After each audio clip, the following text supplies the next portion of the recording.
Hello friends, जय माँ Bharti. Friends, आपको तो पता ही होगा कि आजकल जीडीपी को लेकर देश के लोगों के बीच काफ़ी चर्चा है।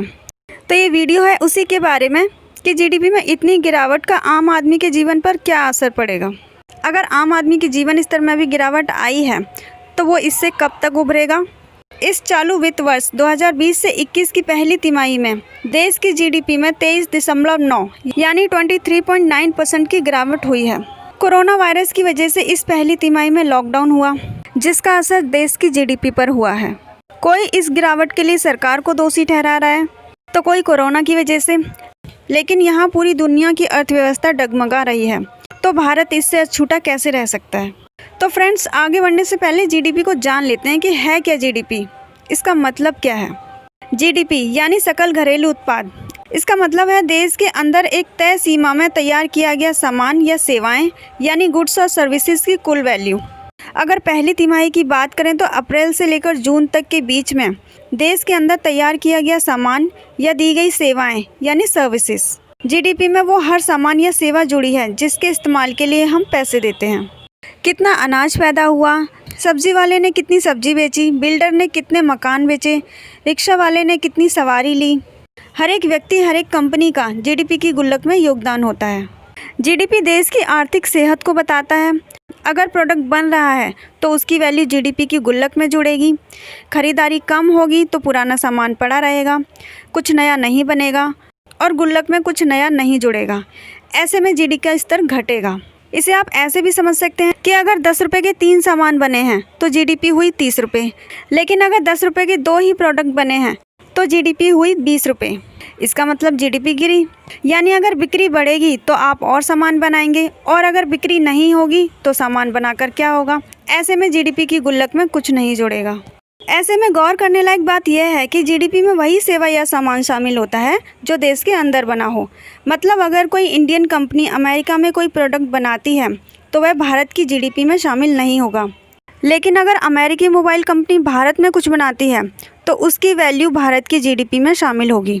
जीडीपी का कैलकुलेशन परसेंट में होता है और उसे आमतौर पर 3 महीने के हिसाब से कैलकुलेट किया जाता है।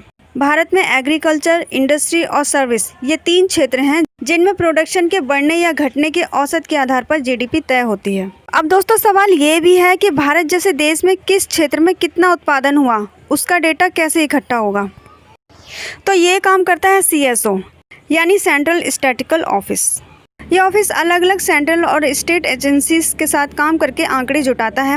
जैसे खेती के आंकड़े जुटाने के लिए कंज्यूमर अफेयर मंत्रालय से बात करता है। मैन्युफैक्चरिंग, कंस्ट्रक्शन, बिजली, डिफेंस, हर क्षेत्र से रिलेटेड मंत्रालय और विभाग से आंकड़े इकट्ठे किए जाते हैं, ये पता लगाने के लिए कि उनके क्षेत्र में कितना प्रोडक्शन हुआ है।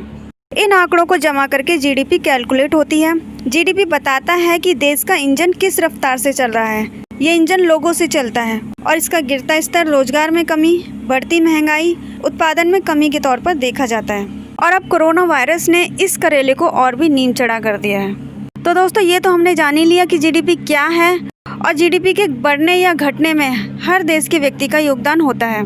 लेकिन जैसा कि आप लोग जानते हैं कि इस साल जीडीपी का स्तर घटा है, तो इससे लोगों के जीवन पर भी असर पड़ेगा। कोरोना वायरस की वजह से देश की अर्थव्यवस्था को तगड़ा झटका लगा है और अप्रैल से जून के बीच में देश की विकास दर में बहुत भारी गिरावट हुई है। ये वो समय था जिस समय देश पूरी तरह लॉकडाउन में था। विकास दर में ये गिरावट तो होनी ही थी, लेकिन पहले इसके 18% के आसपास गिरने का अनुमान था और ये 1996 के बाद से भारत के आर्थिक स्तर में सबसे बड़ी गिरावट है। विकास दर का कम होने का मतलब देश की इकोनॉमी सुस्त हो रही है, कमजोर हो रही है। अर्थव्यवस्था कमजोर होने के देश के लोगों के रोजगार पर और उनके काम धंधों पर बहुत बुरा असर पड़ता है। विकास दर कम होने का मतलब है देश की आमदनी कम हो रही है, यानी आम लोगों की औसत आय भी कम हो रही है। सबसे बुरा असर उन लोगों पर पड़ता है जो किसी तरह गरीबी की रेखा से ऊपर आने की कोशिश कर रहे हैं या बड़ी मुश्किल से ऊपर आए ही हैं। जीडीपी में गिरावट से नई नौकरियों के मौके कम होते चले जाते हैं। मौजूदा नौकरियों पर भी छंटनी का खतरा बना रहता है और बेरोजगारी बढ़ती रहती है। जब भी ऐसा होता है तो लोगों की बचत और निवेश पर भी बुरा असर होता है। जीडीपी कम होने का मतलब है अमीरों की कमाई भी कम हो रही है, जिससे सरकार की टैक्स के तौर पर होने वाली कमाई भी कम होती जाती है, जिससे गरीबों की मदद के लिए सरकार के पास योजनाओं के मौके भी कम होते चले जाते हैं। जब सरकार के पास पैसा ही नहीं होगा तो अलग अलग विकास योजनाएं कैसे चलेंगी। दोस्तों, जीडीपी की ग्रोथ रेट में गिरावट सिर्फ भारत में ही नहीं देखी गई बल्कि पूरी दुनिया में देखी गई है। इसलिए ये जो गिरावट आई है ये उतनी बड़ी बात नहीं है। बड़ी बात यह है कि भारत में ये गिरावट बाकी देशों से भी ज़्यादा है।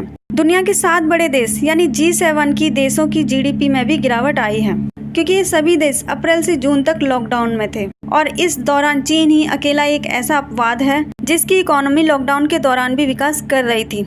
उसकी विकास दर 3.2% थी। लेकिन चीन पर विश्वास करना मुश्किल है, क्योंकि वो सही आंकड़े दुनिया के सामने पेश करता भी है या नहीं ये तो कोई नहीं जानता। और फ्रेंड्स, आप क्या सोचते हैं इस जीडीपी की गिरावट के बारे में? क्या देश की इकोनॉमी फिर से उसी स्पीड में आ पाएगी जैसे लॉकडाउन से पहले थी? और अगर आएगी तो इसमें कितना समय लगेगा? कमेंट करके ज़रूर बताएं और साथ ही वीडियो को लाइक करें और चैनल को भी सब्सक्राइब कर ही लेना। बाय, नमस्कार, जय हिंद।